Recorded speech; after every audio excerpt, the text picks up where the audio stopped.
Alright, good, is it still morning? It is not, it's afternoon. Good afternoon. Joe Kraft here with Barnuminium Builder's Guide from Florida Barnuminiums. We're going to talk about metal and the warranties and how to protect those warranties. And I think maybe Timmy will be quiet. He might sound off here.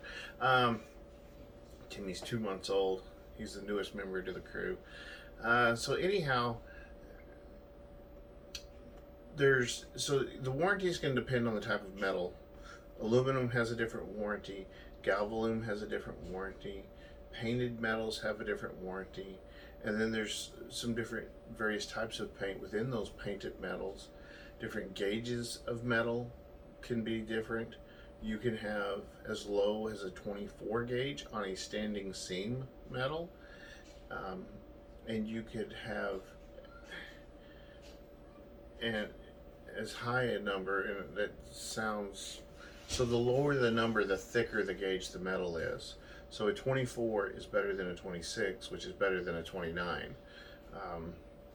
26 is going to be your most common. 29 is going to be your bargain hunters, your contractors that are trying to stretch the dollar or maybe trying to make it happen. It doesn't save a lot, but it does save some money, and it's not quite as good. In certain circumstances, it's fine to use. I wouldn't put it on for my home. For a shop, shed, something like that, I'd go with it. But I just want that little thicker on a home. I want that thicker metal, just a little better. Gonna last a little longer, I think. So let's talk about warranties. So they warranty against three things. They warranty against fading, they warranty against chalking, and they warranty against chipping, peeling, cracking. The one thing that excludes all of those, that just kind of avoids the warranty, is rust. So rust occurs from getting scratches in the metal and not repairing them, improper cutting. The metal really should be cut with shears. Can you cut it with a skill saw backwards? Yeah. Can you cut it with a metal blade? Yeah. It really should be a clean cut with shears though, or a nibbler. A nibbler works. And it's really the preferred tool is a nibbler. Most homeowners aren't going to have that. Most contractors, any contractor that's doing this for a living should have a nibbler. You just should. So scratches, improper cuts, or fasteners being put in improperly is what's going to cause rust. So scratches, you can't just paint it. It's not going to look good. They make a pin. Whoever you got your metal from should be able to get you a paint pen like you would use to fix scratches in furniture or your cabinets. Anybody that's ever had cabinets put in, brand new cabinets, you typically get a touch-up kit, and it has a paint pen, and it's the right color and the right paint for that cabinet to touch it up, and you really don't see it.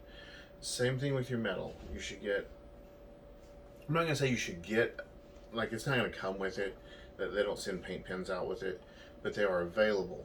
We can purchase a paint pen if you need one, if you would like to have one at the ready. I don't know how long they last. I don't know what the lifespan is, so maybe you should wait till you need it to get it. But if you get a scratch, you're mowing, a rock hits the metal and it knocks some paint off and you got some bare metal, you need to fix that, because that's what's going to avoid your warranty. Is if that rust, you didn't do the proper maintenance on the metal and allow rust to enter the environment, and then the paint is failing around that area, that's what's going to avoid your warranty. And so as far as take that out of it, there's no rust, we've maintained the building, and we've got excessive chalking, or we believe it's excessive chalking. They're going to come out, they're going to take a cheesecloth, and they're going to clean about 100 spots on the building. They're going to measure the amount of chalk is what the chalking is. It's coming out of the paint, and there's there's a guide that they have that says this is acceptable, this is not acceptable. So they're going to measure that. The same thing, um, peeling, chipping, cracking. If you can walk up to the building a reasonable distance from the building and see it, if you've got to get up here and go, see right there, see, they're not going to cover that. But if you can stand back and say, yeah, this area here, that's probably going to be covered. Typically, 3 foot is a rule for whatever. Whether you're in a new home and you're picking out bad spots in drywall or whatever it is, an arm's length for most people um, is an acceptable range. If you're this close and you see it, but you don't see it from here, that's not gonna get fixed in most cases. Fading, they have a color wheel. It's supposed to fade some. It's gonna fade. So they're gonna bring out this color wheel, and the color wheel says this is what it should look like on this year, and this year, and this year, and this year, and however old your building is. If it's 5 years old, they're gonna line it up with the 5, and they're gonna clean it first, and they're gonna line it up. And if you're faded beyond that, if you're in year 5 and you're matching up with year 8, they're gonna fix it. If you're in year 5 and you're matching up with year 4 or 5, it is what it is. You're right on scale there. I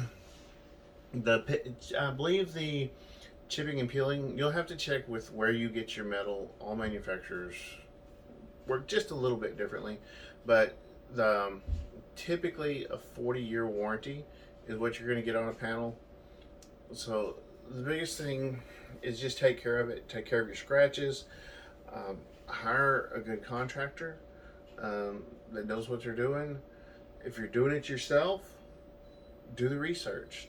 YouTube videos, installation guides.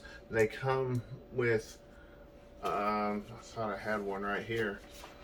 A product guide. They will send you, wherever you buy your metal from, will send you literature on how to properly install and maintain your metal. And so you want to read that, and you want to familiarize yourself with it and follow those guidelines. Because as long as you're following the guidelines and you're doing the maintenance and you're taking care of everything you should take care of, then you're gonna probably not have any issues with warranty. If you are sending your kid out to mow and they leave the mowing deck down and they go across the gravel driveway and they pelt the house with rocks every time they mow, and they come out and there's all these little dents and pings and there's rust spots starting to form, and that's why the paint's chipping, you're not going to be happy with your warranty, most likely, because they're most likely going to say, hey, this is damage caused by you, we're not going to warranty that. So it's like anything else. You take care of your car. If you never change the oil and you never put new tires on it, and you put gas in it that you found on a can in the woods, like, hey, I'm saving some money, you're not going to expect to have good results out of that. Same thing with a home. It doesn't need to be painted. You got a 40-year warranty. You're not going to paint this home for 40 years. You're not going to put a new roof on for 40 years. But you still may want to have somebody come out and do a soft wash. Soft wash is better than a pressure wash, especially on your home. You want to avoid those pressure washes and forcing water in where it doesn't belong. Soft washing is a much better option. It's no different than when it rains. You get soaked when the rain. So it's just maintenance and taking care of it, and you should have, you should get that 40 years out of it. If you do see rust starting somewhere, you want to get with the manufacturer right away before there's any other problems. Say, how can we fix this? There are painters that can paint it. You have to use a special paint. You have to peel back to the metal. So it may be worth it to, if you see something starting, you didn't realize you hit a rock and the rust is starting, to fix that small area. And it might be something you can do yourself. I don't know. You have to get with the manufacturer. But maybe it's that you can sand that little area and use their little touch-up kits and take care of a little small area and protect your warranty. So hope that helps. little shorter video. I've tried to do this 2 other times. It turned out to be 30 minutes. We're currently looking at some stuff. I found a site here, metal exteriors, custom metal roofing and siding, and they have a metal board and batten. Probably not going to see that on the camera, but it looks really nice. So we're looking at products like that for our business. We have a few clients. I was looking for it before we had clients interested. Now we have clients interested, and we're like, under the gun. We got to find somebody that can supply it. Thought we found that. It was a misunderstanding. They're about a year out from being able to supply it, who I wanted to go with. So we're looking into some other options. We'll share those with you when we find them. We find a reputable dealer for this board and batten siding. We'll share it for y'all do-it-yourselfers. It's pretty neat. It goes on like a vinyl siding would. You got your nail strip, and then it just locks, and you nail the next one, and it locks and nail the next one. So it's a pretty neat product. You can do it yourself. If you are doing these, same thing. You don't want to drive your fasteners too tight. You want to hold it tight to the house, but you want to give it that room to move just a little bit. So you don't want to, like, when you drive your fastener, if it's dimpling that metal, you've drove it too far. And that same thing on your roof or your siding for any other metal with an exposed fastener. If you're dimpling, you just want to suck that there's a rubber washer on there, and you want to suck that rubber washer where it's tight and it just starts to compress it, but you don't want to dimple the metal when you put that screw in. If you're dimpling the metal, you're pulling it down too tight, and that can cause issues with your metal as well. So hope this helps. Thank you to all of our new subscribers. We went from, I think, 32 to, I think right now we're at 69 in a matter of 2 days. That's awesome. I hope we're helping some people, and don't be afraid to ask questions. Send them our way, and I'll answer them the best I can. If I don't know the answer, I'm going to look it up. I'll get some other contractors. I don't know everything. I'm not going to pretend I do. I know a lot, but I don't know everything. So happy Thanksgiving, and we'll see y'all down the road.